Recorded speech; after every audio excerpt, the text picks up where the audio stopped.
quien presentaba el evento. El panel fue el que vamos a trabajar en esta primera hora de la mañana, versa sobre el derecho del trabajo y la seguridad social y todo lo que esto significa para el asesor jurídico. En este primer momento vamos a conversar sobre los derechos laborales de los trabajadores dentro de la empresa.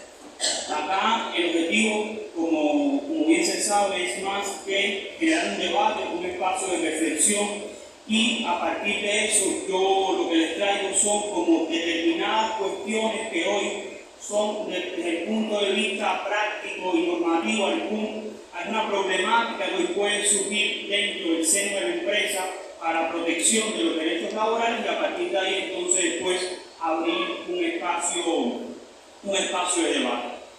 Bien. Cuando hablamos de derechos laborales tenemos que tener claro que la primera norma que refiere o regula o reconoce algunos derechos es la norma constitucional, y a partir de ahí se crean toda una serie de derechos que luego están regulados de una manera más especial dentro del Código de Trabajo. Y acá hay determinados derechos que constituyen hoy un reto para la actual de la empresa cubana, y uno de ellos están mencionados acá, y después se podrán dar algunas cuestiones un poco más específicas, bien asociados con el derecho a la remuneración, con el derecho a la participación en la gestión de la empresa, el derecho al descanso y el derecho a la seguridad y la salud en el trabajo. A partir de aquí surge, como lo decía, toda una serie de problemáticas que de cierta manera llevan a que establecer algunas reflexiones sobre ese tema. Entonces, para comenzar con estos elementos que decíamos, el primero va a estar asociado con todo el tema del contrato de trabajo. Yo creo que para nadie es nuevo que el contrato de trabajo es la norma, el instrumento que regula la relación que se establece entre el empleador y el trabajador. Eso es algo básico que es obvio para todo el mundo. Sin embargo, de aquí surgen varias problemáticas que hoy están ocurriendo en la empresa cubana. Lo primero es que uno de los elementos esenciales a la hora de redactar el contrato es tener claro cuáles son aquellas cláusulas que son esenciales dentro del instrumento contractual. Y esto es una deficiencia que hoy tenemos en nuestras empresas, porque quizás muchos de los que están acá, nuestras empresas tienen contratos de trabajo que son los mismos desde hace 5, 10, 15 o 20 años. No hay un cambio en el instrumento contractual, no hay una cuestión que atempere la práctica y el objeto social o lo que hace en particular la empresa o lo que necesita resguardar ese contrato de trabajo. Y eso trae el principal problema. Acá tenemos entonces que está claro que hay dos tipos fundamentales de contrato: contrato determinado, contrato indeterminado, y eso de cierta manera en la empresa estatal no genera tanto conflicto a la hora de diferenciar un contrato de otro, como sí ocurre con la empresa privada que están haciendo en Cuba, que sí hay bastante problemáticas en la diferenciación de los tipos de contratos. Pero eso no quita que la empresa estatal tenga que revolucionar el instrumento contractual. Porque ya lo decía, tenemos contratos de trabajo que en ocasiones tienen una hoja y media, y son las mismas cláusulas tanto para el técnico, el operario, el director, todo el mundo tiene las mismas cláusulas contractuales. Y esto hoy genera problemas y genera conflictos que pueden suscitarse en el terreno ya a la hora de que puedan llegar hasta los tribunales. Acá hoy ponemos el ejemplo de algunas cuestiones que hoy son importantes mirar dentro del contrato de trabajo. Hoy están apareciendo en el contexto cubano, que antes no existía, lo que se denominan como las cláusulas de confidencialidad y las cláusulas de no competencia.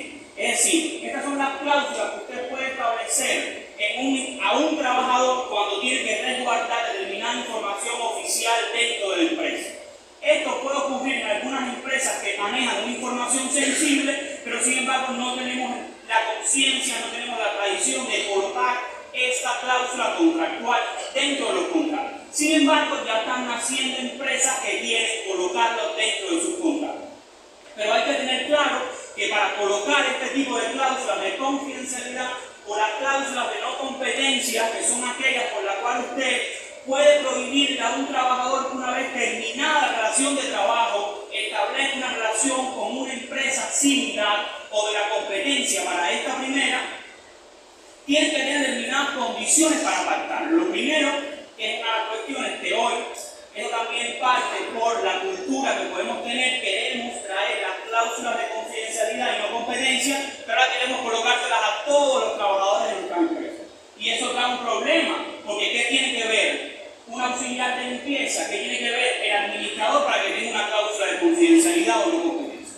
Hay que tener claro estas cuestiones a la hora de regular las cláusulas dentro de nuestros contratos. Hay que regular de forma más específica todo lo que está relacionado con las funciones de los trabajadores. Las funciones de los trabajadores son un elemento esencial del contrato de trabajo. Lo tenemos colocado que también en muchas empresas tenemos mal estructuradas las funciones de trabajo, son las mismas por los años de los años, y entonces eso genera un conflicto, porque primero, ¿cómo le exige usted al trabajador que cumpla los deberes y las obligaciones si ellas no están debidamente pactadas en el contrato de trabajo?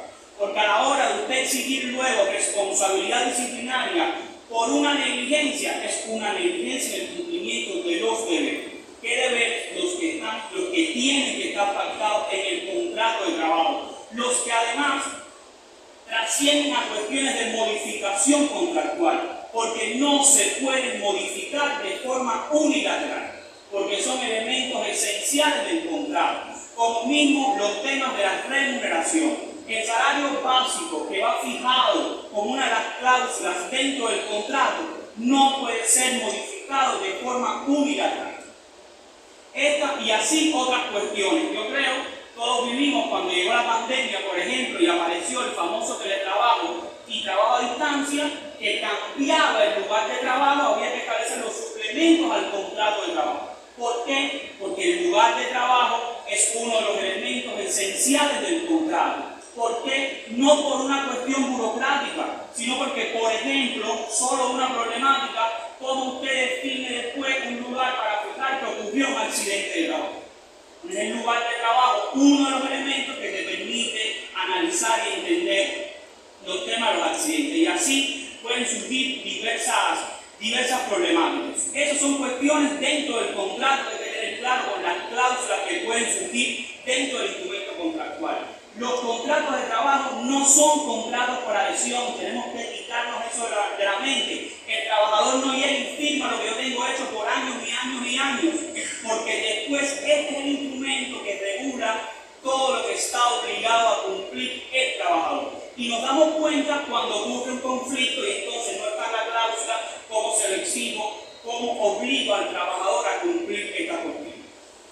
Estos son algunos criterios dentro del contrato. Otra cuestión viene asociada con la terminación del contrato de trabajo. El famoso, lo que se conoce como el despido, la cuestión relacionada con la terminación del contrato. Todos tenemos claro que las causas para terminar el contrato a tiempo indeterminado están fijadas en el artículo 49 del Código de Trabajo. Y ahí hay varias causas que son las que denominamos de la doctrina las causas justas para despedir. Y ahí tenemos, por ejemplo, la primera, que es la pérdida de la idoneidad demostrada. Siguiente.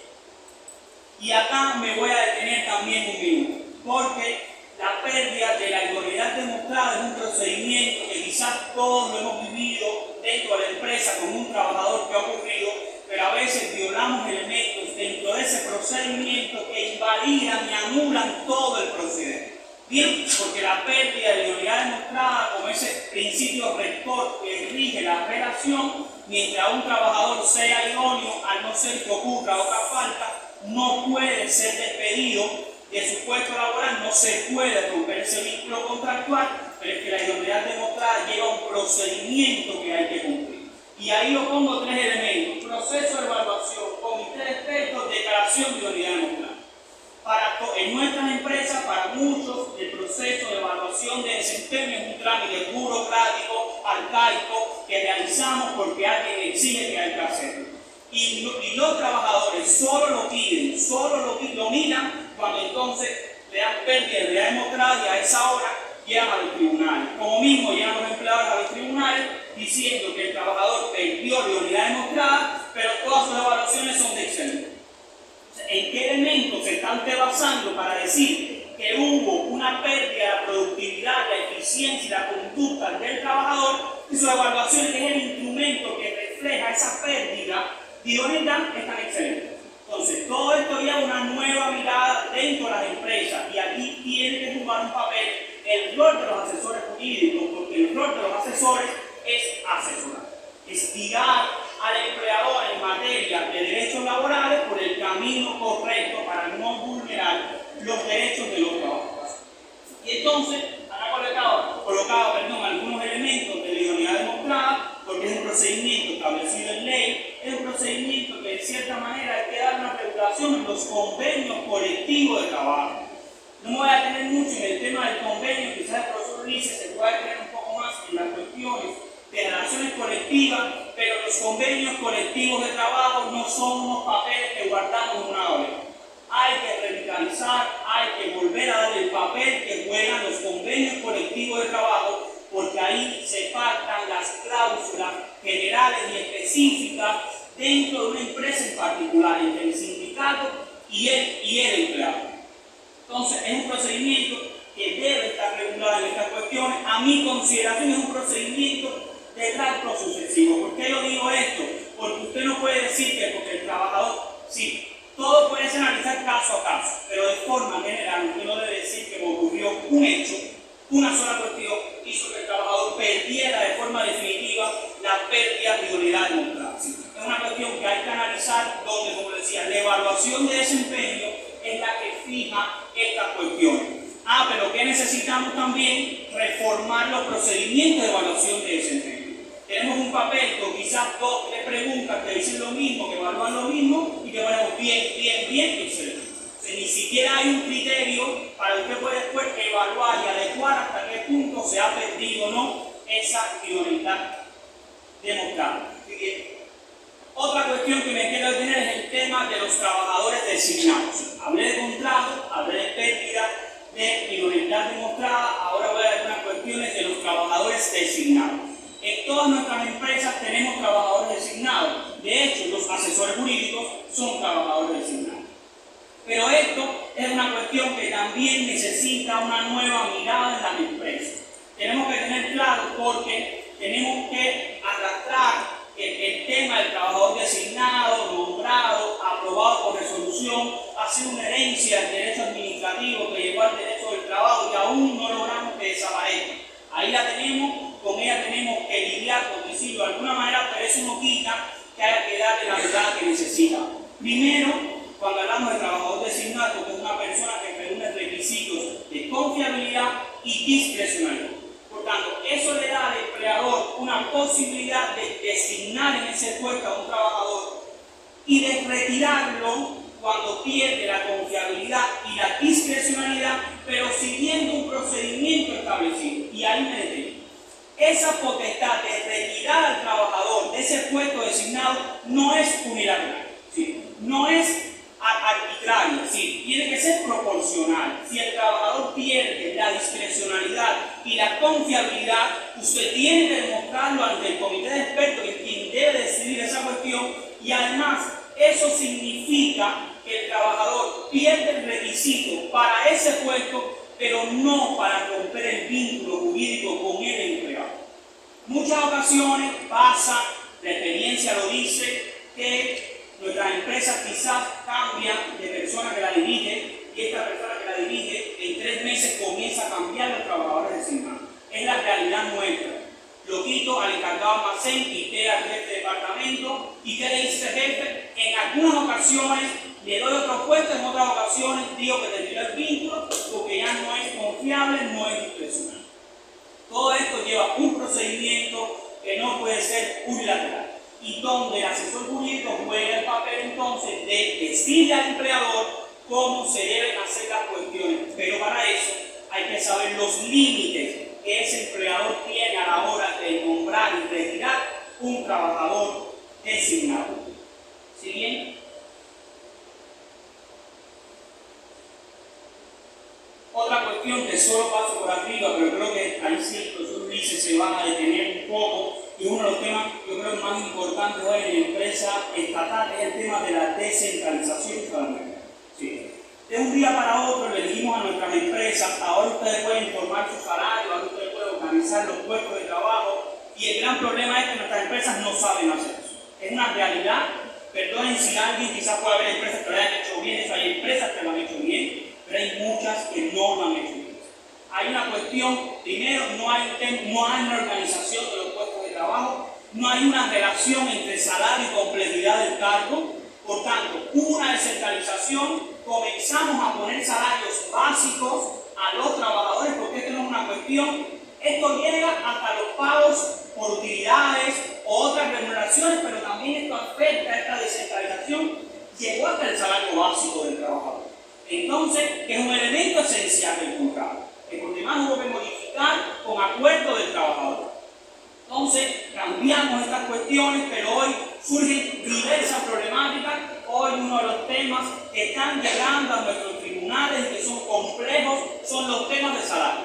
Yo, de la experiencia del tribunal, puedo recordar que los procesos que hoy he visto en los tribunales más gruesos son los procesos de salario. Yo he visto expedientes de salario de este grueso, un expediente laboral antes jamás llegaba a ese grosor. ¿Por qué? Porque hay muchas cuestiones, porque para eso hubo que aprobar reglamentaciones del sistema de pago que tienen que ser aprobadas por los trabajadores, porque es una expresión de participación. No puede ser aprobada de forma unilateral ni por el director ni por el consejo de dirección.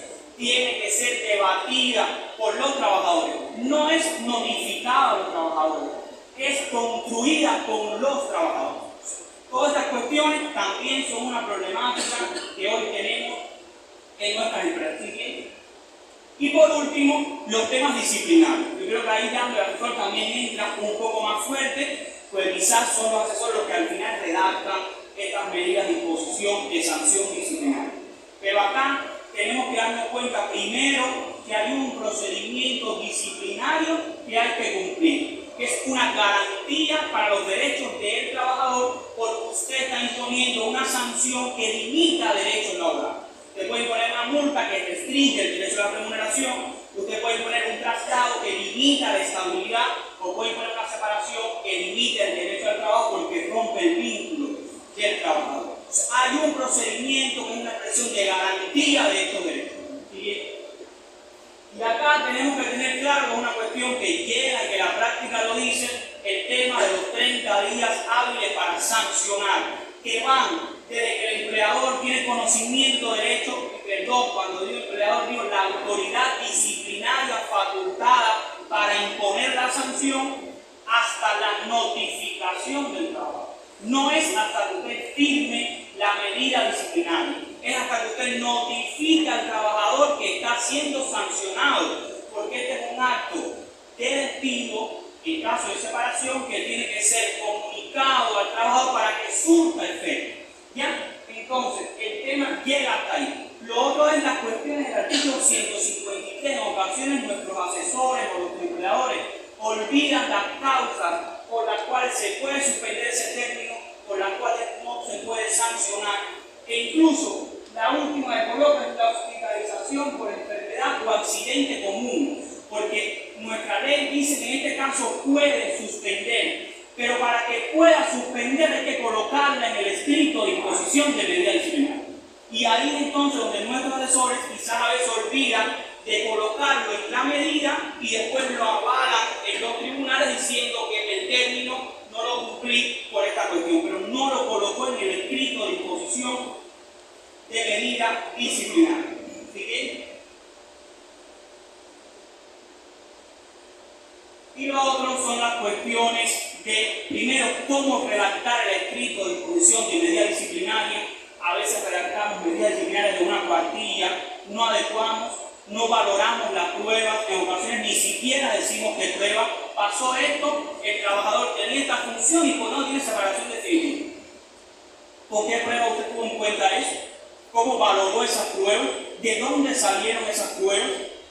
¿Cómo usted adecuó? ¿Qué elementos tuvo en cuenta para decir que por haber dejado hacer algo, la sanción es la máxima de separación definitiva?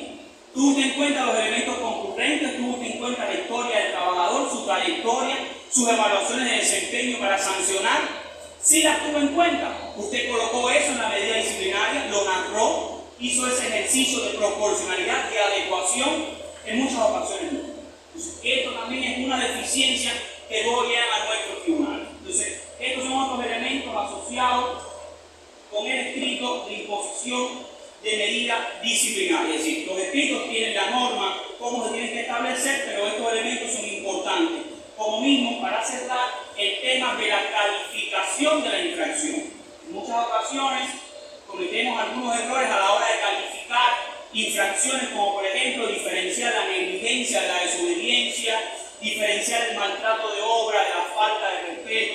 Son algunas de las que más ocurren en la práctica, que a veces pareciera que como no sabemos correctamente diferenciar, las ponemos todas. Usted ve en una medida falta de respeto, maltrato de obra, negligencia, desobediencia, y cuando viene a ver usted dice, ha calificado 4, pero solamente hay una negligencia o hay una falta de respeto. Es decir, la falta de respeto subsume el maltrato de obra, no hay que colocar las dos. Entonces, estas son cuestiones que hay que dominar o que hay que avanzar en el escrito de imposición de medidas disciplinarias.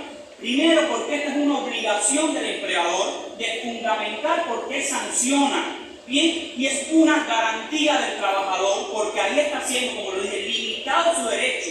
Y él tiene que saber, tiene que haber una motivación de ese acto jurídico tiene que estar correctamente motivado, argumentado, pues la garantía del trabajo.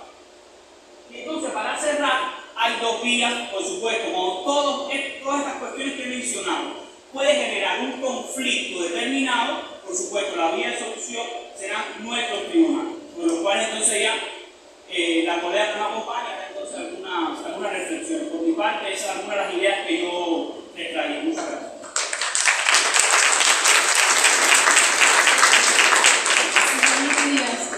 Quisiera primero presentarme, aunque Juanita lo hizo bastante, pero desde el punto de vista que además yo soy abogada de bufete especializado en materia de derecho del trabajo por más de 12 años, lo que implica que en la praxis hemos tenido estos de conocimiento, por todo ese, no solo de temas disciplinarios, también de temas de derechos, como se conoce el mejor derecho, que son esenciales para decir, el desarrollo también de la asesoría jurídica en nuestras empresas.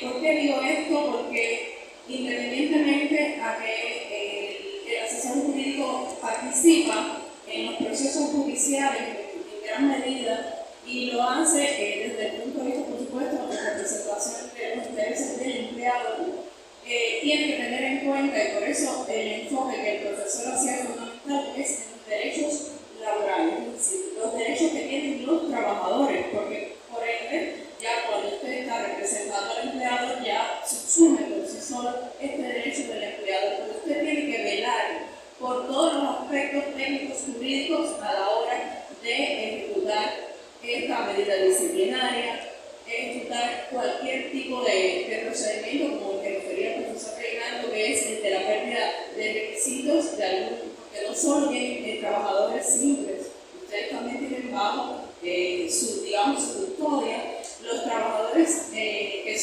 cumplen los requisitos de confiabilidad y discreción, que son los del artículo 96 siguiente del reglamento del Código de Trabajo, así como los funcionarios. Y por otro lado, los cuadros, es decir, ustedes entran a trabajar toda esta tan amplia, gama de trabajo. Y entonces los procedimientos son totalmente distintos. Y desde su punto de vista también tienen que a la hora de confeccionar una resolución que nombra a un funcionario, hacerlo como nos tienen decir acostumbrados. Lo que nosotros queremos es reflexionar en la forma en que muchas veces se omiten, porque lo hemos tenido así desde nuestra experiencia, algunos elementos esenciales en esos nombramientos.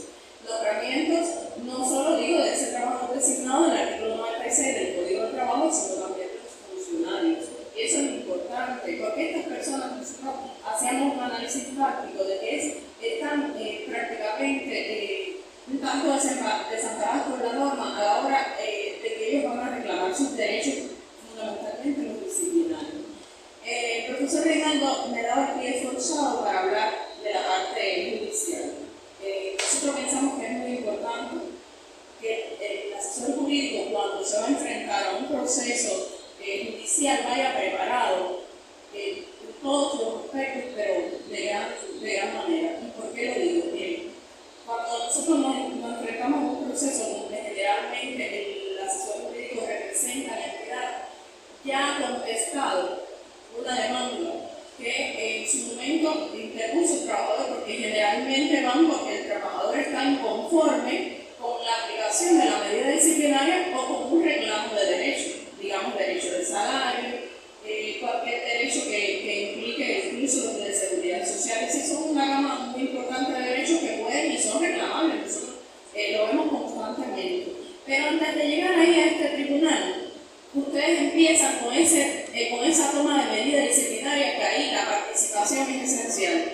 Y lo decía el profe Rey, si usted no elabora técnico y jurídicamente una resolución disciplinaria con todos los aspectos, no solo lo que regula el 149, el artículo 149 de la norma, que le dice estrictamente lo que debe poner, sino valorar cuáles son esos hechos a nivel de detalles, poner todos los fundamentos que usted tuvo en cuenta para aplicar esa medida, que cuando yo digo usted me refiero por supuesto a la figura del empleador, porque ustedes son los que realizan el instrumento.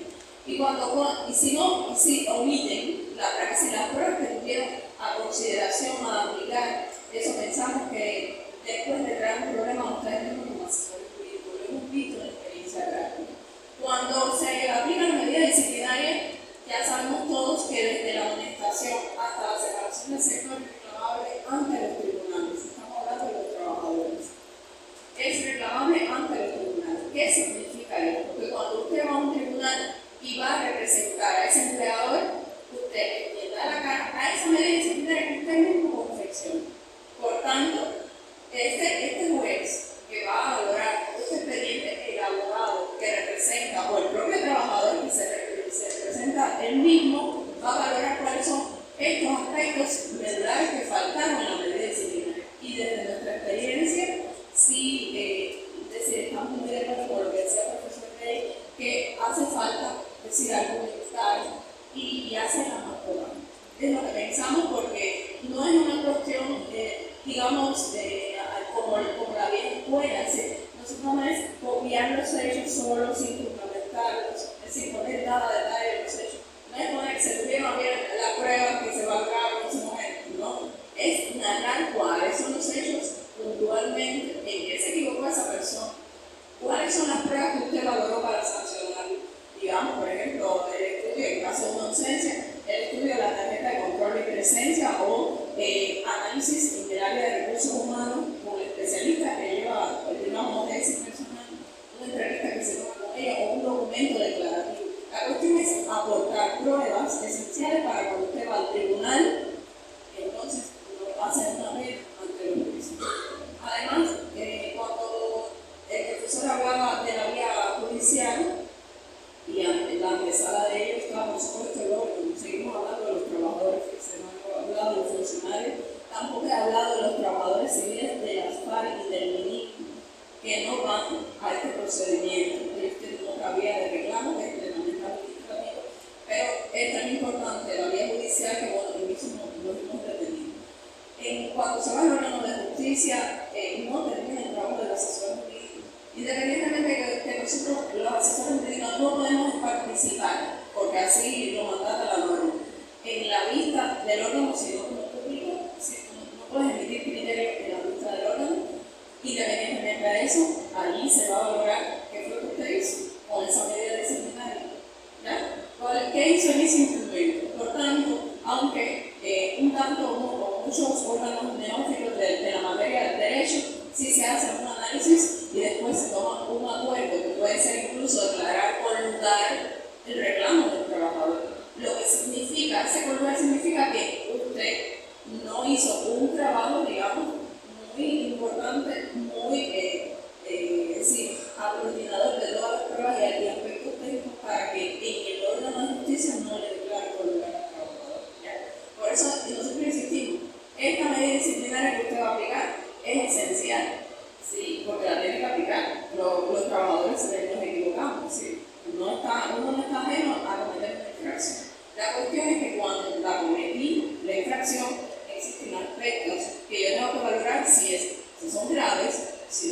explicaba como lo que el artículo 150 de la ley, y entonces a partir de ahí, ¿qué medida voy a aplicar? Y en correspondencia a ello, el principio de proporcionalidad, que es el balance de esta sanción e infracción con la sanción que se aplica. El profe hablaba de la extemporaneidad. Nosotros hemos tenido en tribunales mucha experiencia respecto a procesos de extemporaneidad que se han perdido si los empleadores lo han perdido, digamos, para hablar de así de esa manera, porque cuando narran en la medida disciplinaria, no es que ni siquiera pongan la fecha, por ejemplo, conocí en tal fecha o el representante legal conoció en tal fecha, sino que cuando se hace un análisis del tribunal, se puede identificar que esa persona no conoció esa fecha, porque el trabajador se armó de pruebas para defenderse y demostró, por ejemplo, en un correo, un email, que esa persona que es la autoridad facultada había conocido antes. Entonces, esos aspectos son importantes que ustedes lo tienen en cuenta. Y sabemos que a veces las notificaciones son fuertes y dicen, no, pongan en separación definitiva y ya, este trabajador se tiene que ir. Pero ahí es donde entramos nosotros. Entonces, entramos, dictaminamos, porque podemos no estar de acuerdo con lo que dice el empleado.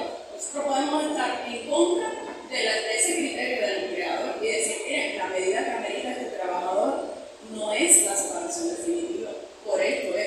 La medida que amerita el trabajador, digamos, es una multa. Y entonces el empleador te dice, no, al hombre lo quiero fuera del trabajo. Por tanto, tienes que aplicar una separación definitiva. Y ahí nosotros entramos y decimos, correcto, voy a aplicar la medida disciplinaria porque usted, en definitiva, es quien lo está decidiendo. Pero yo voy a hacer un dictamen legal que usted me va a firmar, porque se lo voy a notificar, en el cual va a estar puesto, es decir, dentro de su contenido, mi inconformidad con que esa sea la medida que yo voy a explicar. Porque es temporánea, porque no existen los elementos técnicos suficientes como para sancionar esta medida. Es decir, el papel del asesor jurídico en estos aspectos es regular. Luego entra que cuando se termina el proceso del órgano de justicia, volviendo al tema el trabajador en cualquiera de sus variantes puede ir al tribunal. Cuando se va al tribunal, no es lo que te pide solo el tribunal para usted presentar como prueba. Usted vaya, desde que está contestando, ármese de prueba. Siempre el tribunal te va a pedir de oficio el reglamento disciplinario interno, las funciones del trabajador y el expediente laboral. Pero es que estos tres aspectos no dicen nada de los hechos. Estos aspectos hablan de adecuación, hablan de la conducta del trabajador y de las funciones que él debe o no ejecutar en su entidad. Por tanto, usted tiene que ir armado con todas las pruebas que usted consideró a bien para aplicar esa medida disciplinaria. Y esas pruebas, sí, las que se apegan a dicho concreto. Pero hay muchas pruebas. Fíjense si es así, que la carga de la prueba está invertida en el derecho del trabajo. No es como los procesos civiles, que cuando usted va tanto una parte como otra puede llevar todas las pruebas. Aquí el trabajador no puede aportar el expediente laboral porque no lo tiene. No puede aportar el convenio colectivo porque no lo tiene. No puede aportar ningún reglamento porque no lo tiene. El trabajador aquí está atado de pies y manos. Por tanto, es usted quien tiene el poder para, a la hora de cuando va a representar a su empleador, llevar todos los elementos y no, digamos, pasar una pena a la hora de hacer un proceso judicial. Le digo así porque, bueno, insistimos, nosotros, aunque yo soy abogada, también represento a empleadores, tengo 3 empleadores que represento y me ha pasado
serio.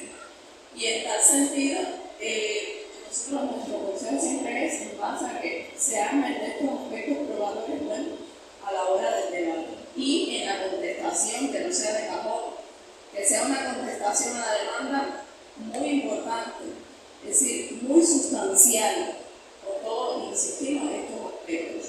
Por último, queríamos referirnos al expediente laboral, el sede donde se hace ese estudio del expediente laboral. Nosotros nos hemos dado cuenta que cuando la mayoría del asesor jurídico, cuando aporta el expediente a estos procesos,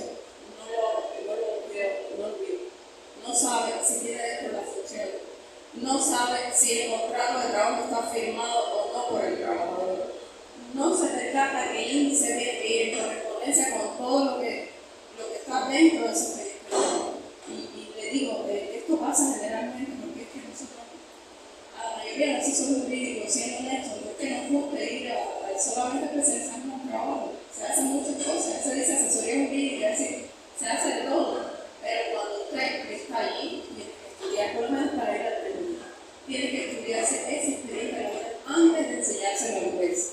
Porque el juez libra el artículo 6, y ese artículo 6 indica que a ese empleador que tiene que tomar alguna medida con el que no adecuó correctamente este expediente laboral, porque viene con las funciones del trabajador sin la firma del trabajador.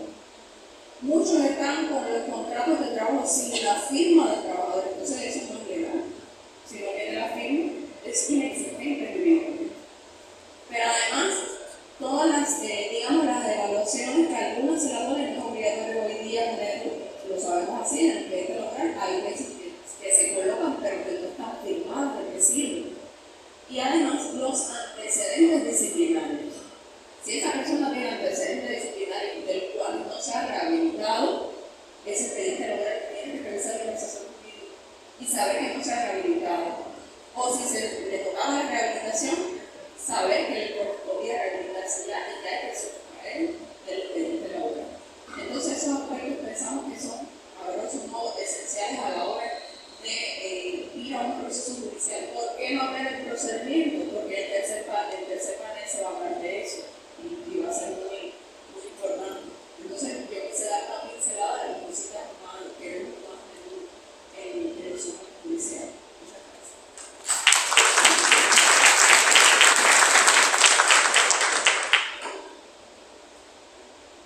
Buenos días, yo soy el profesor Luis y voy a tratar de, en muy poco tiempo, tocar aspectos que creo que son muy importantes en el tema de la descentralización social. Primero, con respecto a lo que hablaba el profesor Hernán, estos convenios colectivos de trabajo y el contrato individual de trabajo que tiene presente, esos son fuentes formales de derechos. Por tanto, que tienen un valor importantísimo dentro de la regulación de los derechos del trabajo. Y hoy, dentro del contexto del proceso de descentralización de facultades y de descentralización del salario, aumenta la importancia como fuente formal del derecho de ambos documentos. Por lo tanto, esos documentos jurídicos, deben dejar de ser lo que hasta ahora han sido. No voy a comentar.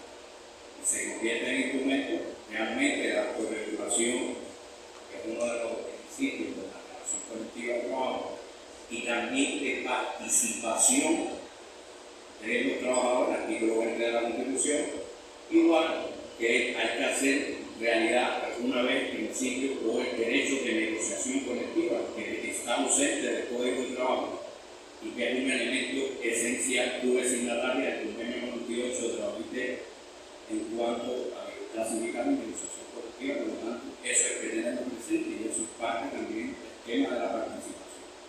Hoy no se concibe nada, sobre todo en la esfera laboral, donde no exista una participación efectiva en la administración, en la gestión y en la toma de decisiones en la entidad. Y sabemos que eso no va a pasar. Por lo tanto, son dos instrumentos hoy, porque ¿dónde voy a individualizar el salario? A partir de la descentralización. Porque ahora el salario tiene dos fases, la parte objetiva y la fase de individualización a partir de la capacidad real demostrada que tiene el trabajador respecto a lo que exige el cargo. ¿Y dónde se pacta eso? En el contrato de trabajo. O sea, el contrato de trabajo deja tener ese grado de formalidad que tuvo hasta ahora para convertirse en un instrumento real, en una fuente formal muy importante. Entonces eso tienen que tenerlo muy claro. En cuanto al decreto de ley 53 y su normativa complementaria, la publicación, etc., que han salido, es un tema, me parece que una de las medidas más revolucionarias que ha adoptado, siempre he dicho durante muchos años, que el salario centralizado provocaba igualitarismo, de conjunto con los calificadores, etc. Bueno, ahora las empresas estatales, por supuesto, cumpliendo determinados requisitos, tienen la potestad de instrumentar su sistema salarial, su escala salarial con el resto de los elementos del sistema salarial, no solo los que están en el 126 del reglamento, porque eso incluso ha sido modificado a partir de la propia resolución 56, que ya habla de salario fijo, salario móvil y otros elementos que están subidos. Incluso también vamos a hablar de algo pequeño pero relacionado con la distribución de utilidades. El tema de la descentralización del salario es un problema muy complejo en nuestro sector empresarial. ¿Por qué? Porque tiene como presupuesto, o vamos a decir, como requisito esencial, el tema de la organización del trabajo. Y eso es una asignatura pendiente que después del periodo especial casi desapareció y ha sido muy postrado. No puede ser la organización del trabajo de los años 80, sino que tiene que ser una organización del trabajo más atemperada, más técnica, con más elementos atemperados. Incluso hoy, a nivel mundial, se reconoce la necesidad de una nueva división de organización del trabajo. A eso tenemos que atemperarnos. El mundo va hacia la polivalencia y nosotros seguimos en la extrema especialización o división del trabajo. A eso cada vez tenemos que ser más polivalentes, tener puestos que tributen a los objetivos estratégicos, además de funciones propias, de los puestos clave, etcétera, etcétera, pero esa polivalencia, a eso tenemos que ir. Y eso, por supuesto, que tiene que ver con el salario, etcétera. La organización del trabajo, incluso, cuando usted analiza los requisitos del decreto 53, de tener la plantilla de cargos bien estructurada, la estructura organizativa, etcétera, etcétera, parte por todos los tipos de estudios de organización que conocemos, los estudios de capacidad, los estudios de tiempo, el análisis, descripción y rediseño de puestos, etc. Eso es un tema pendiente y que hay que rescatar. Perdimos las escuelas, cerramos el Instituto de Investigaciones de Trabajo, cerramos el IMAO, etcétera, etcétera, y hoy nos hemos quedado casi sin herramientas. Y en los lugares donde se haga algún curso de eso de manera muy superficial, incluso tenemos que criticar hasta en la carrera, en la parte de grado, un posgrado, todavía es insuficiente la preparación en estos temas que son instituciones jurídicas, la organización de trabajo y la institución jurídica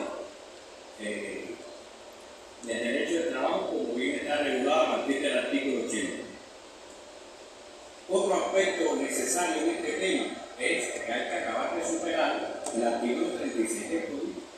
No se puede seguir midiendo la idoneidad demostrada por requisitos generales.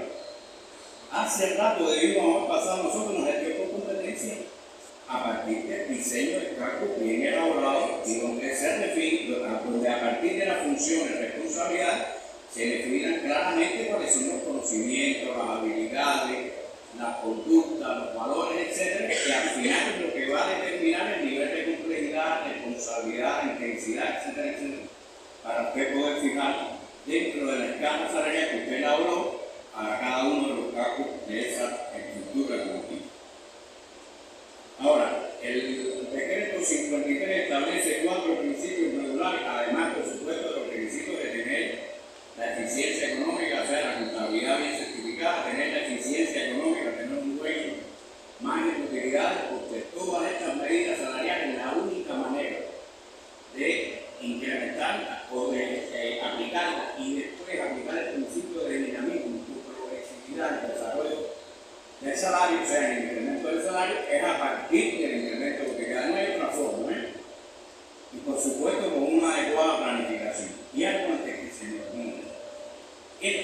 trata de un proceso así lineal de incremento salarial por incremento. Lo primero que debe de hacerse durante este proceso, incluso antes de su aprobación, es el pacto con los trabajadores de qué eficiencia, de qué efectividad económica, eficacia, calidad, etc., se va a lograr con la implementación y el incremento, porque tiene que ser también un proceso motivacional y de compromiso. No puede ser que vamos a subir porque ya, hermano, eso tiene que tener una consecuencia, y si se hace bien, yo no tengo ninguna duda, como hay algunos ejemplos, que desgraciadamente son pocos, de que están dando los resultados deseados. Entonces, ahí hay 4 principios, que son los principios de equidad, proporcionalidad, dinamismo y diferenciación. Los 3 primeros son sencillos, simples, son cosas que están incluso en el código. Equidad es el principio de igualdad en el salario, igual trabajo, igual salario. El principio de proporcionalidad es con el tiempo realmente trabajado, o sea, el trabajador va a ganar el salario. El dinamismo es, por supuesto, el mismo incremento de los resultados económicos va a llevar también al incremento progresivo del salario. ¿Dónde está el mayor problema hoy en nuestra entidad? En el principio de diferenciación. Porque si usted lee el artículo 53 en su tercer cuarto, el objetivo perseguido es instrumentar la realización del principio de producción social. De cada cual, según su capacidad, a cada cual según su trabajo. Y eso, compañeros, no es más que individualizar el salario, que no lo hemos hecho durante tantos años. Lo hemos tenido a un nivel centralizado, con igualitarismo, y eso desmotiva, no cabe duda, al trabajador, y hoy, con todos los problemas objetivos que tenemos, también incluso el aumento salarial que se produjo a final del 2020 no ha tenido efecto por todas las consecuencias, no solo de la COVID, el lanzamiento del cotejo y todo el proceso inflacionario, con todas las cosas que estamos viviendo hoy, lo cual no quiere decir que no haya tenido, por supuesto, un efecto. Imagínense esa situación si no hubiera, pero bueno. Ahora, lo que nos interesa ahora es el proceso de descentralización para ser objetivos y lograr. En cuanto al principio de diferenciación, el primer tema es el tema de organización del trabajo. ¿Cómo yo voy a diferenciar el profesor Lang, que son los profesores de los dos, por qué va a ganar más que ellos? Porque si usted analiza hoy, ustedes que son asesores jurídicos, lo vamos a suponer, voy a los calificadores todavía vigentes, asesor jurídico B, vamos a suponer que sea un salario de 4.600 pesos. Y nosotros 3 somos 3 asesores jurídicos, ¿por qué vamos a ganar lo mismo? Si él es el mejor, él era el medio y yo soy el menos competente. Porque hay un problema. Ahí no se cumple el principio de distribución social. Incluso ese proceso de descentralización de la empresa en algún momento tiene que llegar presupuestado también. Porque el salario hay que pagarlo bajo ese principio en todas las entidades. Entonces, ese principio de diferenciación lleva 2 procesos. El primero es el proceso de tiempo. Elaboro primero la escala atendiendo a la estructura organizativa y a la organización del trabajo en la entidad y la división del trabajo que tiene la propia entidad. Elaboro mi escala salarial con los grupos de complejidad que no tienen que ser los 32 que tienen la escala actualmente de la resolución 29. Puede ser una escala que se ajuste a esta escala. Y entonces paso, después que tengo ese proceso objetivo, voy al proceso de los diseños de cargos, para la descripción de cargos, el análisis de cargos, para definir por cada uno de ellos su contenido, o sea, funciones, responsabilidades y competencias. Y por supuesto, como un elemento más, pero en este caso secundario, la calificación.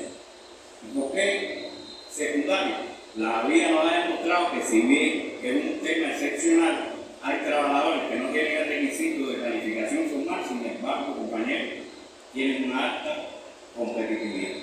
Y eso pienso que hay que respetarlo, sea adquirida de forma autodidacta o a través de la propia experiencia, pero eso hay que protegerlo y hay que... Entonces, a partir de ese proceso objetivo, yo voy diseñando y voy ubicándole a los cargos, a partir de ese contenido y esa definición de competencia, lo voy agrupando en cada uno de los grupos de complejidad. En un primer acercamiento, lo ubico en cada uno de los grupos de complejidad y así voy, a partir del método analítico y comparado, voy hasta que los tengo todos ubicados en cada uno de los grupos de complejidad que yo elaboré en la empresa. Y viene la fase más compleja, que es la fase de individualización del salud. Y llegamos al mismo ejemplo. Vamos a suponer que para el cargo de asesor jurídico, la empresa lo ubicó en el grupo de la escala 12, que son 8.000 pesos. Pero de los 8.000 pesos que tiene asignado, LAN, que es el que cumple con todas las competencias exigidas, es el que va a ganar los 8.000 pesos. En el caso de ella, que es la media, usted le va a decir, mire, usted no va a ganar los 8.000 pesos, usted va a ganar 6.000 porque a usted le falta esto, esto, esto y esto, y para eso nosotros con usted vamos a ponerlo en función de lograr esa competencia y para eso usted va a tener tanto tiempo. Y en el caso mío, que soy el que menos aporto, pues hay dos soluciones. Me dan la misma solución o me dicen, oiga, usted no llegó por toda esta situación y usted, por la edad que tiene, etcétera, no va a lograr o le va a ser muy difícil lograr estas competencias. Entonces, es un problema objetivo y subjetivo, es un problema que hay que tener muy claro y que tiene que ser de forma participativa desde la base. Hay que crear comités de expertos para hacer la valoración de todos estos diseños de puestos, todo el tema salarial, etcétera, etcétera, porque si no nos pasa lo que está pasando, que de las 100 y tantas empresas que han aprobado, no voy a decir la cifra, hay muchas que han regresado hacia atrás y que ha sido imposible continuar y han tenido que regresar al momento. Entonces, hasta aquí es un tema bastante complejo de debate y hasta aquí